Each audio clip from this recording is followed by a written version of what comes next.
My name's Matt, and this is my story.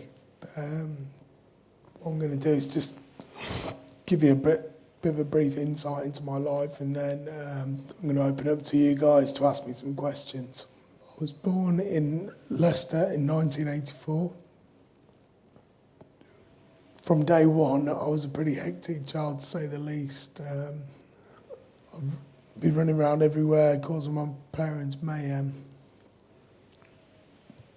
They wanted me to channel my energy into something from an early age, and I think rugby was my thing. I started playing rugby when I was 5 years old.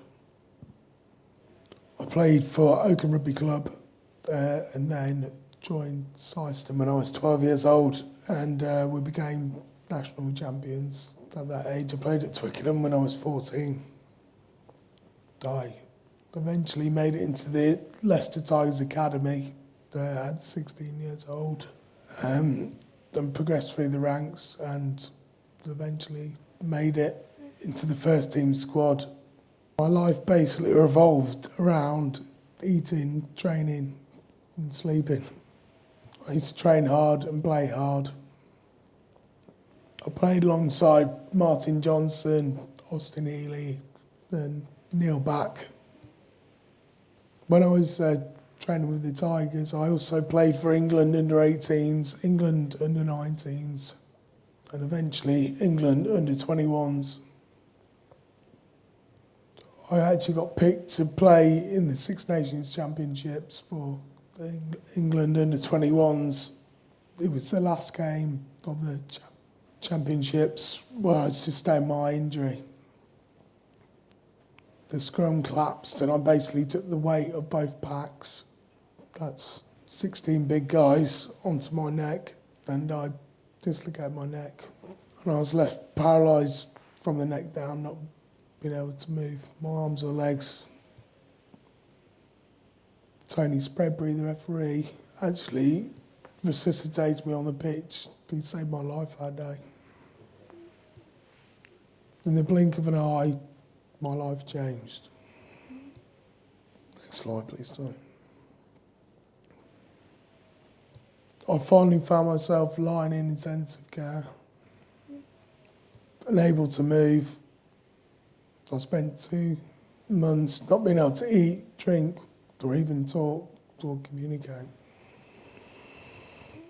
I think when you're in that situation, the most important thing in your life is family and friends. I think the person it hit the hardest was my dad. I could see him struggling, and I think to come to terms with that, how do you come to terms with that with your son being paralysed from the neck down? I took it upon myself to try and ease the pain. So I said to him, Dad, this will make me a better person. I don't actually think I believe that when I said that, but I was just trying to ease his pain. I think the question that went through my mind was, why me? Why me?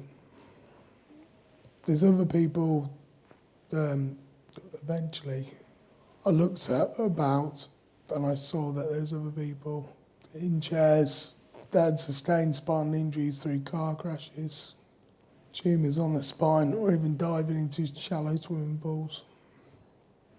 The question that went into my mind after that was, actually, why not me?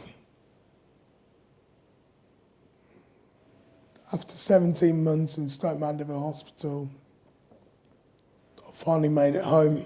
Nobody ever prepares you for how you're going to feel when you first go home. I remember going to my front door and not being able to get into the front door and actually having to wheel round to the back of my house and get through the patio doors and sitting in my lounge. And I'm not ashamed to say that I burst out crying. I was an emotional wreck. I remember the first night lying in bed. I think the question that was in my mind then was, what am I going to do there? What am I going to do with my life now? What is out there for me? that night I made a conscious decision. I'm going to do something with my life. I'm going to be somebody. Try and focus on what I can do rather than what I can't do. I think I appreciate the finer things in life now, like travel, nice food, good company. I try to use my brains rather than my brawn. Dean Richards, the famous Dean Richards, came up to me at a charity dinner and said, "Matt, you should write a book." And I didn't really realise the true implications of writing a book and the amount of time and effort that I'd have to put into it and the emotional drain that it would cause me and my family. After 4 years, I eventually finished the book, and it's something that I'm very, very proud of, and something that gives people a better understanding of what it's like to be in this situation. I think a true reflection of being in a wheelchair and being paralysed. The book has given me immense media exposure and a platform and a voice for me to talk to people. I've set up my new foundation, which aims to inspire and support young people seriously injured through sport. I also coach at Oakham School, and I coached their first 15 scrums, my favourite part of the game. I write for Rugby World. I do a monthly interview in Rugby World and interview various celebrities around rugby. I can also tell people about the products like Peristeen.